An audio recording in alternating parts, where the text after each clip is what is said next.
when we went 2-0 down to Tottenham that time at home. Yeah, the trouble is we've got Google these days and we can remember these things, can't we? Do we obsess over style? We always talk about Wenger's teams, the great Arsene Wenger teams, and the way that we like to watch them play and what we expect of them. But do we get obsessed with it?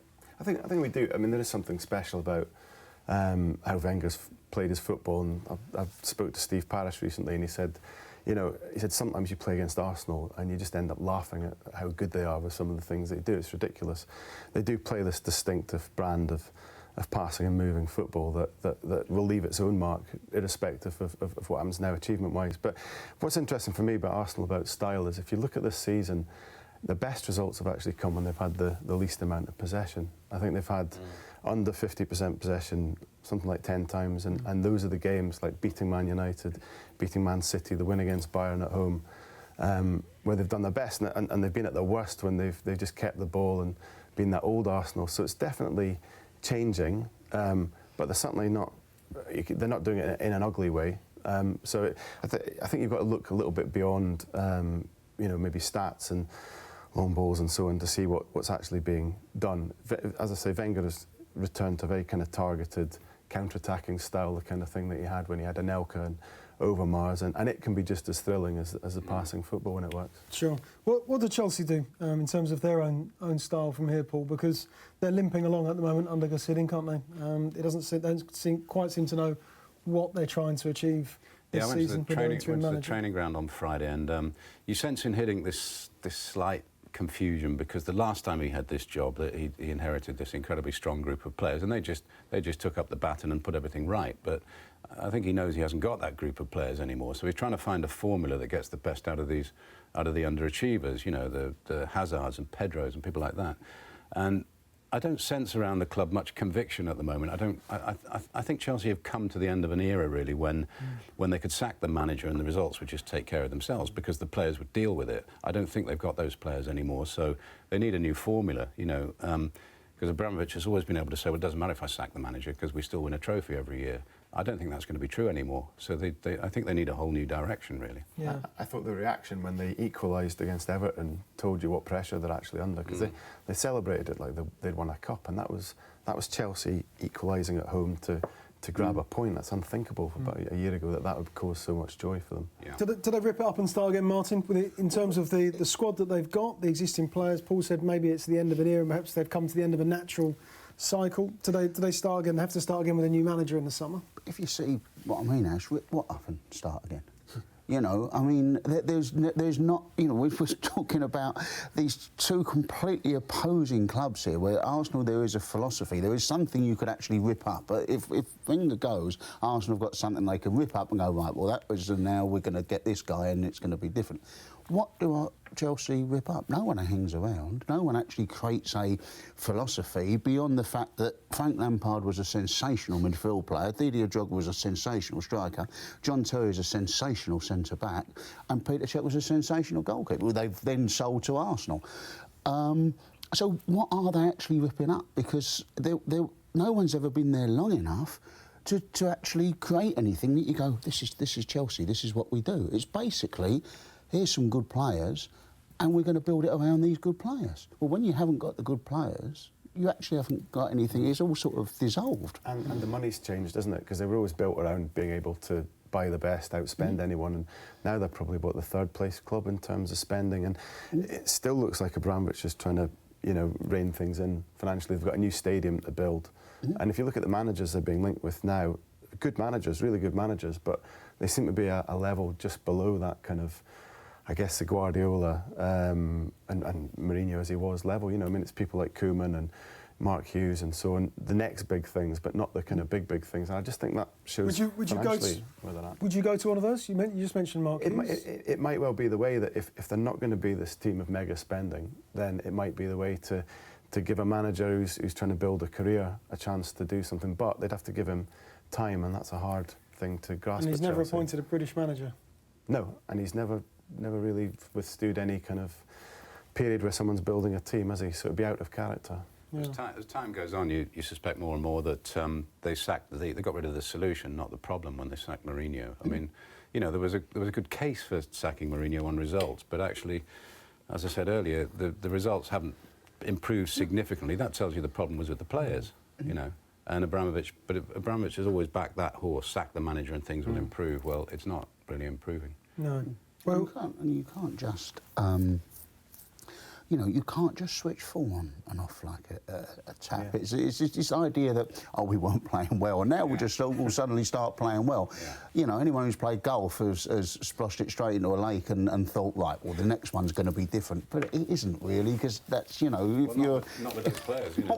Not with those players, you know. You can't just think to yourself, right, I will now play better, and it happens. You know, it doesn't work like that, you know.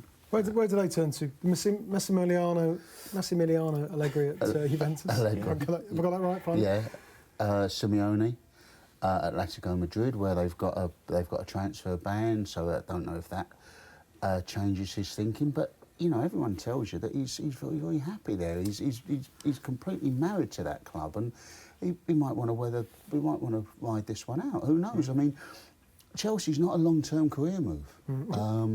You know, you go to Chelsea, and the next, you know, it's next up Kazakhstan, basically. You know, I mean, just, you know, Scalari and guys like that. You know, it's, you know, Villas-Boas is in Russia or whatever. It's a good way for a young manager to suddenly take a sharp turn east, basically. I don't know. I really don't know. I mean, Simeone would be a good manager. You don't really see enough of Juventus and Serie A now.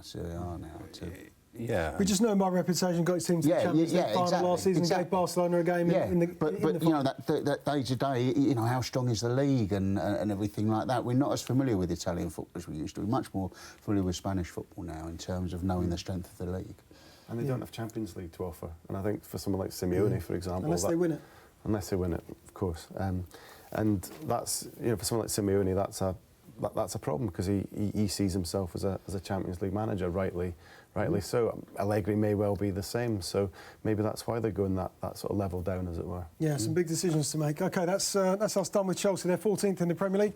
Let's talk about a team at the top of the Premier League, Leicester. Good win for them yesterday. We wrote them off. Big mistake.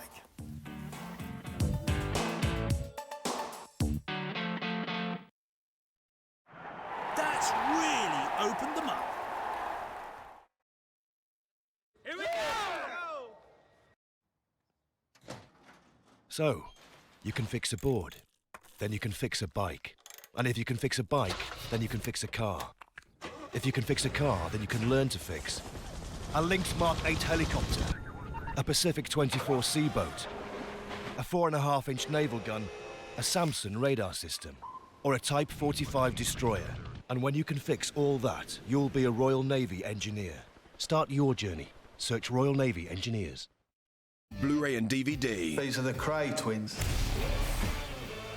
Me and my brother, we're going to rule London. Tom Hardy in Legend. Buy it now. I've been asked many times what my #1 interview was. Tough question. But for over 50s life cover, the nation's #1 choice is clear. The guaranteed over 50 plan from Sun Life. We'd all like to leave something for our loved ones to help with funeral costs or as a cash gift. And with the nation's #1, you can do just that. If you're aged between 50 and 85, you're guaranteed to be accepted without any health questions. Cover starts from just £4 a month. You can't get this kind of cover for less. After you've had the plan for 2 years, a cash sum is paid when you're gone. Call this number today. The first month's premium is free. You get a free pen just for inquiring. And a welcome gift when you join. Why not put your family first with the #1 choice? Call free on 800 50 55 50 or visit sunlife.co.uk. Whatever you're driving, when you sell it, you want a great price. We want anycar.com. Enter your reg number and details for your valuation. It's the early bird sale at Butlins by the Sea. Book before the 2nd of February and you can save up to 20%. Call us or visit butlins.com to find out more. Get RAC Roadside Rescue for just $27.99. Every RAC patrol is a qualified mechanic, equipped with over 500 parts and tools, so we fix 4 out of 5 cars at the roadside. We're quick too. On average, our patrols fix you in just 30 minutes. We won't just tow you to a garage, we'll bring the garage to you. So get roadside rescue from the RAC for just £27.99. Call 0800 2100 900 or visit rac.co.uk. Whether it's a wedding, a car, a holiday or an extension, we'll find the right loan for you. At Freedom, we do the hard work so you don't have to. With some of the lowest rates available and over 20 leading lenders to choose from, we're sure we'll find the right loan for you. Find your loan the Freedom way, a different way to find a loan. Call 0800 169 7620 or visit freedomfinance.co.uk. We are not a bank. We are Funding Circle. We lend money to businesses that want to grow. Over 30,000 of us have lent money to thousands of businesses. And we make decisions quickly.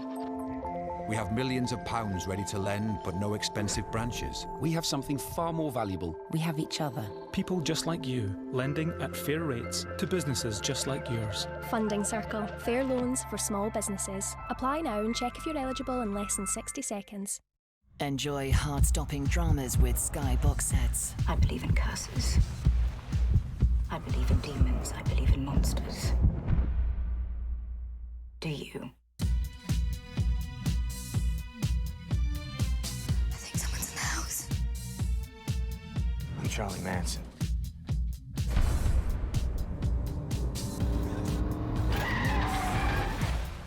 Get my little girl back. Where is your master? Can't run away forever. I don't want to be the person you remember. They can't see who we really are. I lied. To save her, I would murder the world. Who will prevail in these gripping dramas? Available now with Sky box sets. The door's completely closed on that chance.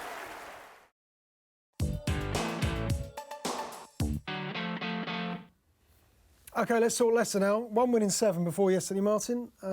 They won 3-0 handsomely, back to the top of the Premier League table.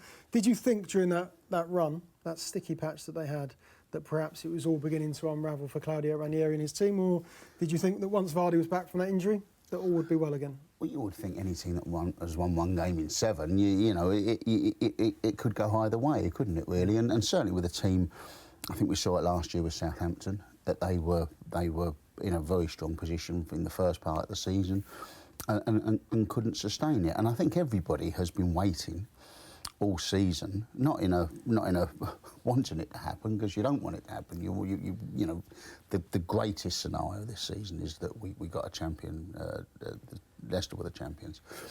But everyone has sort of been thinking, right, when is this little dream going to come to an end? When is reality going to bite? And you know, it shows no sign of it. And if you look at the league table now, and if you take winning the title away for a minute and just think of it in terms of the Champions League, look at the points difference between them and Manchester United.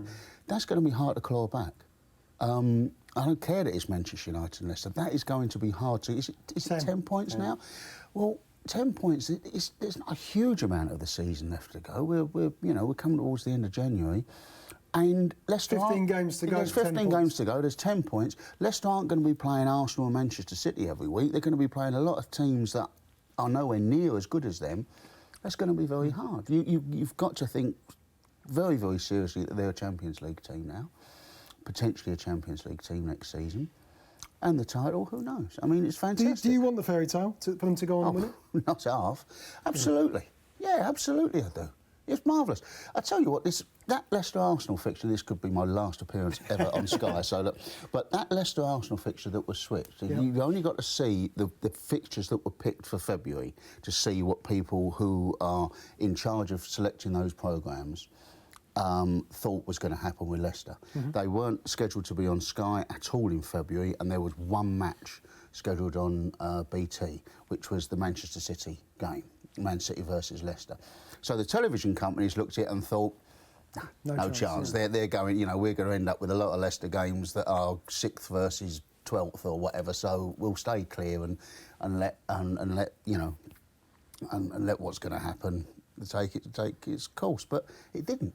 And that's just marvellous. It's just marvellous that no one thought. All that you've got now are people saying, well, you know, we might have to take Leicester seriously. We've had to wait until January to, you know, but they look as if they will be in the Champions League next season, and that's fantastic. That would be a fantastic achievement in itself. What is so special about this Leicester story for you, Jonathan? Is it the Vardy story? Is it Ranieri because his last game as an international manager was the defeat against the Faroe Islands when he was coach of Greece? Or is it just about the spirit and the unity of this group? Because it's clearly there. It's probably the latter more than anything. It's the way they've stayed in their own bubble, despite all the stuff from outside, you know, us all talking about it being a fairy story, the questions that on the media side have been asked of them, and they've just seemed to be impervious to that. They seem to have retained what had made Leicester special initially as that sort of smaller club that just looked after itself and played for its own fans and had this very sort of tight dressing room, and they seem to have kept all of that, kept that kind of joy about them, I suppose, and just kept plugging away, doing what they're doing. And Ranieri being very much the sort of centre of that with all the questions he had to ask. So that's what looks special about them. And when you go to the stadium, it's a special place at the moment. You see that old school connection between supporters and team that maybe used to be a feature of the top flight here and maybe isn't at the bigger clubs anymore, but it's certainly there with them. I asked earlier about Wenger, the changes that we've seen in Wenger over the years since he became the Arsenal manager. Have you witnessed a change in the Ranieri you knew when he was the Chelsea manager? There was a lot of sympathy for him when he was pretty much drummed out at the end of the first season under Abramovich, compared to the Ranieri that you see now. But I think of his experience of getting teams into the Champions League, Valencia, Monaco. He's done it. He has, and I think I've got a theory about Leicester, which is that if you're 20th at the start of April and you survive, you pretty much walk through fire. So if you've been through that in the same calendar year that you're having a little bit of wobble at the top of the Premier League, I think you can cope with it, you know. You think of the perspective those players would have on, you know, dropping a few points over the Christmas, New Year period. And I think there's a solidity there because they came through that relegation, you know, near-death experience. And that's the basis of it all. But what I also like about them is the fact that they can play sort of English football, counter-attacking, direct 4-4-2 play, but also in that side, there's amazing ingenuity, you know, with Mahrez and, I mean, Kante again yesterday was phenomenal. You know, he could have been playing for Real Madrid or somebody yesterday. What an amazing player he is. So you have this strength of purpose, but you also have good players and you have skill and creativity, and it's a wonderful mix. What Ranieri's credited with their success, but I'm just thinking of the guy who got them out of trouble last season, Nigel Pearson. Why isn't he back in work? He got them out of, they were bottom of the table at Christmas. Yeah. A miraculous escape. We'd have to ask him, I suppose, and all the people who've considered employing him. It does seem a mystery. Since then, they've added a higher quality of player, obviously. Ranieri's done extremely well at realising that he doesn't need to do an awful lot with the players he's got just to keep them going and keep them happy.